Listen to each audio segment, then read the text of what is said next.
It had already been a long week, one of those where every day feels like a full month. I'd been traveling for work, early meetings, late flights, hotel rooms that all blurred together. So when I finally got a window seat on a 3-hour flight home, I was beyond ready to just zone out and breathe. I remember thinking, this is it. Quiet time.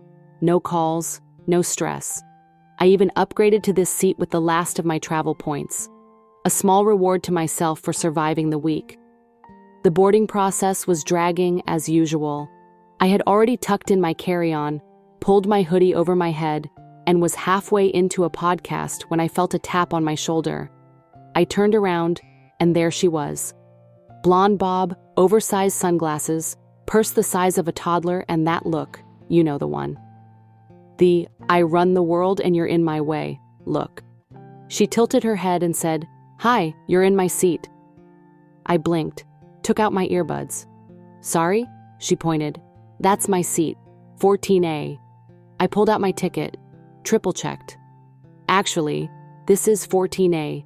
I think you might be mistaken." Her tone changed instantly. "No, I always sit here. I booked this weeks ago. I get anxious if I don't have the window."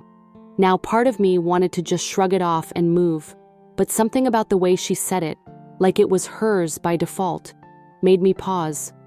I stayed calm and said, "I understand, but this is my seat. You can check with the attendant if you'd like." Her sigh was loud enough to turn heads 2 rows up. She muttered something about people these days and marched off to flag down a flight attendant. I sat there, heart beating a little faster. Not because I was scared, but because I already knew something she didn't. I wasn't just holding a ticket. This seat held a secret. And I was about to let her dig her own hole while I stayed exactly where I was. So there I was, sitting quietly in the window seat I'd earned, the one I had upgraded to with my last few travel points. And now, everyone around me was watching. Karen, still standing in the aisle, had pulled the flight attendant over like she was reporting a crime. "This man is in my seat," she said, voice raised just enough to make sure the entire row could hear. The attendant looked a little tired. You could tell she'd seen this type of thing before. She asked for our boarding passes. I handed mine over without saying a word. Karen practically shoved hers into the attendant's hands like she was proving a point. The attendant took a few seconds, scanning each ticket. Then she looked up, smiled politely, and said, "Ma'am, your seat is actually 14C, the aisle seat across from him." Karen's face twitched. "No, I requested a window. I always sit at the window. That's where I sit." The attendant stayed calm. "I understand, but your ticket is for 14C. This seat is his." Karen didn't take that well. She let out this half laugh, half scoff, and crossed her arms. "Well, can't he just switch? I'm not asking for a lot. I have anxiety when I'm not at the window. I need to feel the air." The woman next to me, who hadn't said a word up to this point, leaned forward a bit and said, "He was here first. Let him be." Karen's eyes narrowed. "You people are unbelievable." Now, I won't lie, my heart was racing. My hands were sweating. I don't love public conflict, but I sat there quietly, still calm, still polite, because I wasn't just protecting a seat. I was protecting a promise. This wasn't just about comfort. It wasn't just about space. There was something about this seat, this window, this exact view that meant something real to me. But Karen couldn't know that yet. She was too busy throwing a fit to realize she was losing more than just a seat. She was losing the room. People were starting to mumble, roll their eyes, whisper to each other, and I just waited, not out of revenge, not out of pride, but because sometimes letting someone dig their own hole is the loudest way to stand your ground. I sat there, eyes focused out the window, barely hearing the noise anymore. Karen was still muttering to herself across the aisle, arms crossed, fuming, but I didn't move. I didn't argue.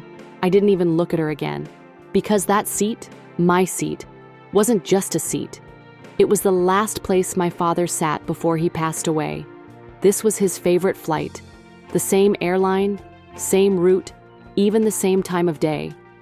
He used to say it gave him peace, watching the world from above. That window seat was his little moment of calm in a loud world. He'd been gone a year now, and today, this flight, was exactly 1 year since I said goodbye. I had booked this seat not just for comfort, not for convenience, but for him, for the memory, for closure I didn't even know I needed until I was sitting in that spot, feeling like maybe he was right there with me. That's the part Karen didn't know. That's what made her tantrum feel small, even as her voice tried to fill the cabin. I wasn't going to explain it to her, not because she didn't deserve to know, but because I didn't owe her anything. Some stories don't need to be shouted to be felt. Some seats don't need to be fought for out loud. The truth is, we all carry something, some kind of weight no one else sees.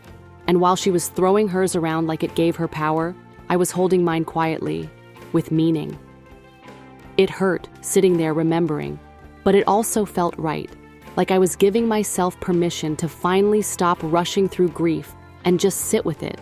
And that's why I didn't give in, not out of ego, not out of spite, but because some moments are too sacred to give away, even to someone who never took the time to ask why it mattered.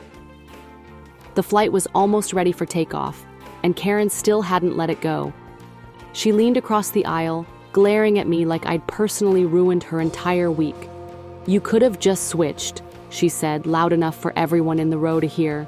"It's just a seat." I finally looked at her. For the first time since all this started, I met her eyes, and I said calmly, "No, it's not just a seat."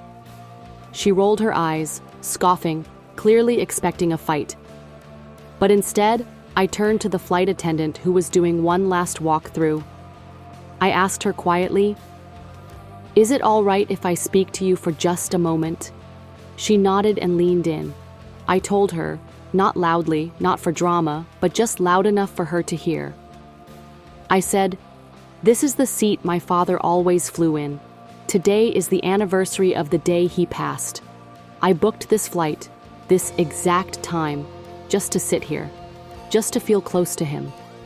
She didn't say a word at first. Her expression changed instantly. After a moment, she gently touched my shoulder and said, "I understand. Thank you for telling me." Karen was watching, confused, still puffed up like she was owed something.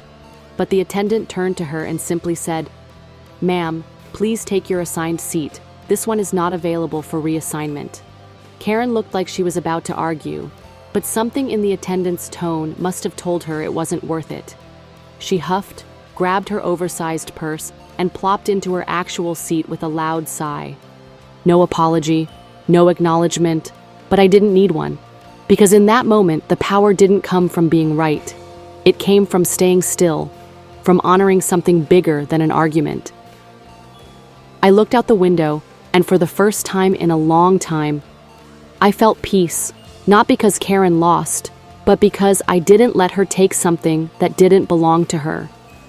As the plane lifted off, I watched the clouds rise around us, soft and slow. The noise of the world faded into that gentle hum airplanes always have, the kind that somehow makes you feel both small and safe. I didn't look at Karen again, not because I was angry, but because she wasn't the point. This flight, this seat, was never about her.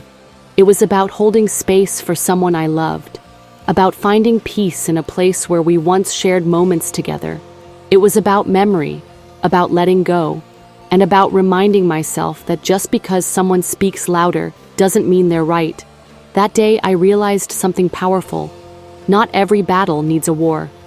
Sometimes strength is just being still, just saying no without raising your voice, just protecting your peace without making a scene. I could have explained myself sooner, could have defended myself when she accused, judged, demanded. But I didn't owe her my story. I owed it to myself. And if I've learned anything from that flight, it's this. You never know what someone's carrying with them, what they're fighting through silently. What seat means something deeper to them than you'll ever guess. So maybe next time, before we demand something from a stranger, we stop and ask, what if there's more to the story? Because that day there was, and it's one I'll never forget.